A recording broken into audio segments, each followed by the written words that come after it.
Pada konten bahas kali ini kita akan ngomongin tentang Pak Letjen Jaka Budi Utama yang diangkat menjadi Dirjen Bea Cukai beserta ada tulisan dari Detik yang dihapus atas permintaan penulisnya.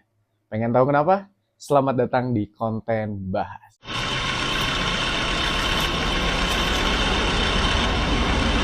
Let's go. Jadi, tanggal 23 Mei tahun 2025, secara mengejutkan, ada seorang jurnalis dari Detik yang meminta penghapusan tulisan yang telah ia buat dikarenakan inisial YF ini menerima ancaman atau intimidasi di saat ia berkendara sebanyak 2 kali. Orang yang tak dikenal ini mengintimidasi beliau sehingga beliau merasa terancam inisial YF ini sehingga udahlah, gue pengen nafas gue panjang, mintalah turunin tulisan yang ia buat berjudul Jenderal di Jabatan Sipil di mana merit ASN. Diturunkanlah tulisan tersebut karena inisial YF ini merasa terancam. Dilanjut juga, Letjen Jaka Budi Utama itu naik sebagai atau ditunjuk oleh Pak Prabowo sebagai Dirjen Bea Cukai. Sehingga hal ini menjadi banyak kecurigaan bahwa katanya udah nggak akan ada dui fungsi.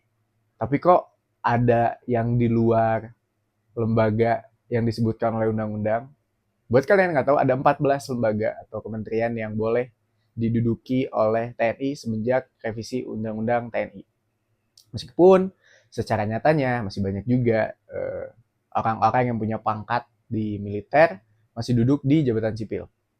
Secara faktanya begitu. Cuman ya sekarang mungkin berkurang atau bertambah. Kita stop dulu aja. Bahasan kita nggak di situ. Nah, kita harus tahu juga bahwa katanya, ini gue lansir dari Kompas, Letjen Jaka Budi Utama ini udah keluar atau pensiun dini dari jabatannya di militer semenjak 14 Mei 2025. Terus dia lanjut dan ditunjuklah jadi Dirjen Bea Cukai. Jadi, secara aturan undang-undang mungkin tidak salah karena beliau sudah pensiun dini sehingga boleh untuk duduk di jabatan sipil. Hanya saja tetap banyak kecurigaan masyarakat, terutama gue juga, dalam hal ini dikarenakan ancaman-ancaman yang mengenai TNI duduk di jabatan sipil, mengenai hal-hal yang bersinggungan tentang UU TNI, itu most of the time-nya dapat ancaman. Contoh, kontras di saat mereka datang ke ruang sidang itu dapat intimidasi. UII yang melakukan uji formil ke Mahkamah Konstitusi itu kena ancaman. Tempo 2 kali kena, dari mulai kepala babi sampai bangkai tikus. Uin Wali Songo didatangi oleh TNI yang datang ke forum mahasiswa menanyakan identitas, cuman gak dikasih. Pers mahasiswanya meliput, hanya saja diminta untuk menurunkan. Pada akhirnya mahasiswa menolak, pergilah TNI tersebut. Nah, ancaman-ancaman tersebut itu terkesan sangat terlihat banget polanya. Karena apapun yang bersinggungan dengan undang-undang TNI dapat kena. Sehingga ini dikhawatirkan bahwa memang dui fungsi itu memang ada di Indonesia di zaman sekarang, hanya saja dalam bentuk yang baru.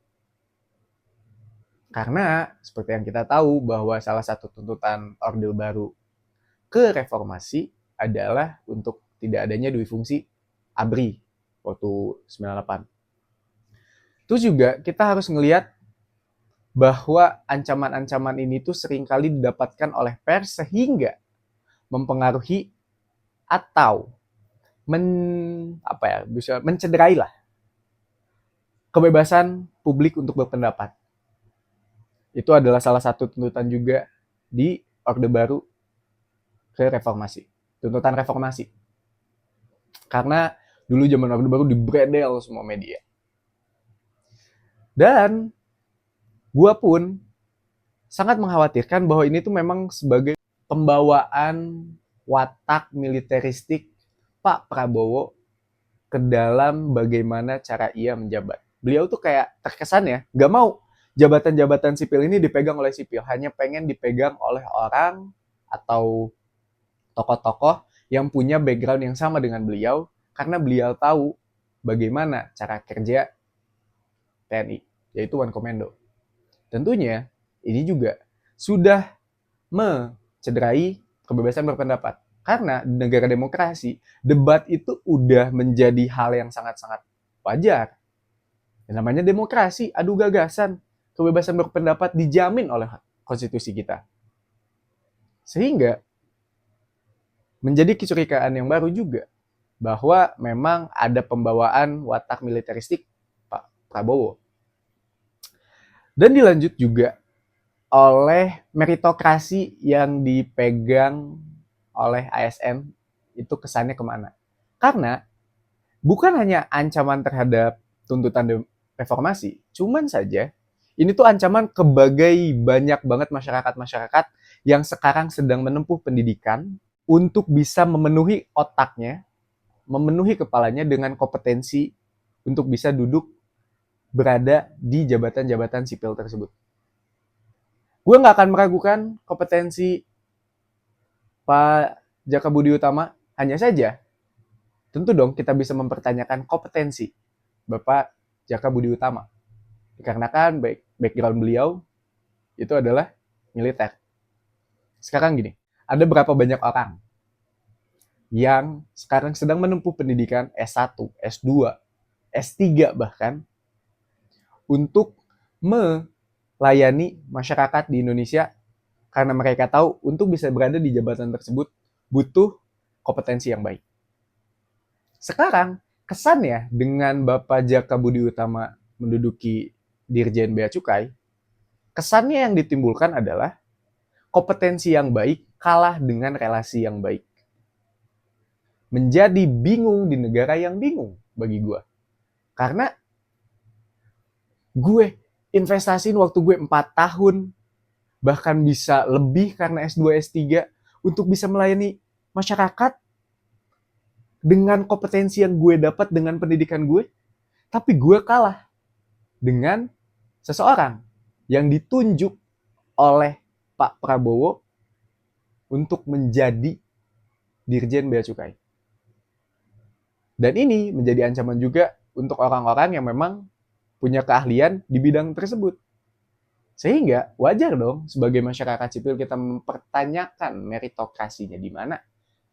Meritokrasi kan sebenarnya ada dua ya, ada dua definisi nih dari orang yang menciptakan kata meritokrasinya sendiri, sama ada yang udah mendapatkan perubahan paradigma. Kita akan bahas yang umumnya aja. Yang umumnya adalah meritokrasi kan untuk bisa berada di jabatan tersebut itu berdasarkan kompetensi yang kita miliki sehingga kita pantas untuk berada duduk di jabatan tersebut. Jadi yang bisa berada di jabatan tersebut itu berdasarkan kompetensi, keahlian mereka sehingga mereka sangat-sangat pantas untuk berada di tempat duduk jabatan tersebut. Hanya saja sekarang seperti itulah teman-teman. Oke lah sekiranya memang betul bahwa secara undang-undang harus pensiun dulu untuk bisa duduk di jabatan tersebut.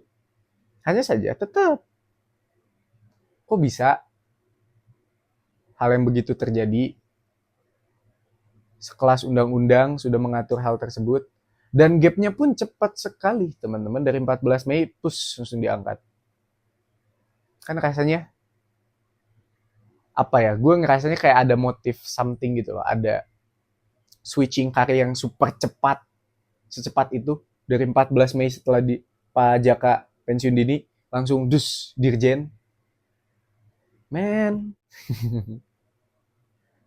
God, Gue sebagai masyarakat ya, rasanya sakit hati aja bahwa orang dengan kompetensi itu kalah bersaing dengan seseorang yang memang memiliki kompetensi yang sebenarnya tidak seberapa tapi punya relasi yang sangat baik. Gue tidak meragukan kompetensi yang dimiliki oleh Pak Letjen Jaka Budi Utama. Hanya saja gue mempertanyakan kompetensi yang beliau punya untuk bisa duduk di situ.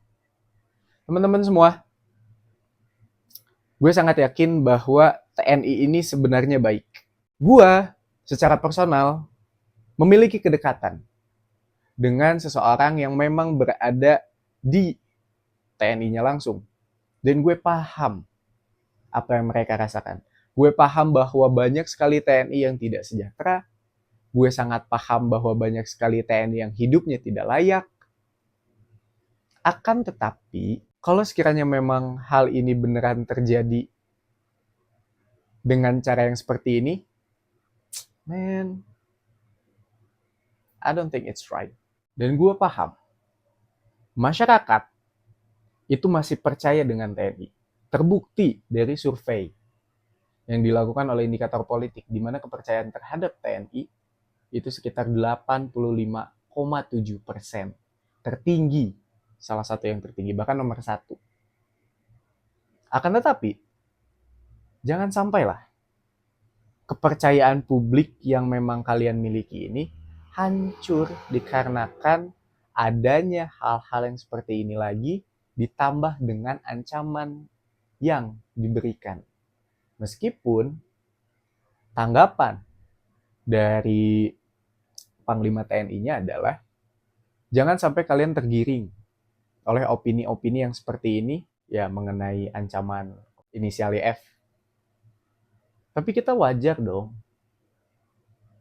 kalau sekiranya memang ada bentuk kecurigaan karena pola yang terjadi dengan konteks ancaman yang dialami oleh jurnalis, mahasiswa, kontras. Wajar nggak kalau sekiranya kita ngerasa bahwa, kalau kita ngomongin ini kita kena ancaman. Kalau kita kayak gini ngobrolin TNI kita pasti kena intimidasi. Wajar nggak? So, apapun itu, gue sangat sayang dengan TNI. Karena gue tahu mereka is the first line of defense. Mereka ada di garis pertama pertahanan. Hanya saja, jangan sampai kita masyarakat sipil tidak memiliki kesempatan yang sama dengan kalian untuk bisa berada di jabatan-jabatan sipil dikarenakan kita telah menginvestasikan waktu kita untuk berpendidikan. So, teman-teman, kesimpulan yang gue bisa ambil adalah meritokrasi di Indonesia itu benar-benar wajib banget untuk kita sebagai masyarakat pertanyakan, bahkan kita kritik pun wajar.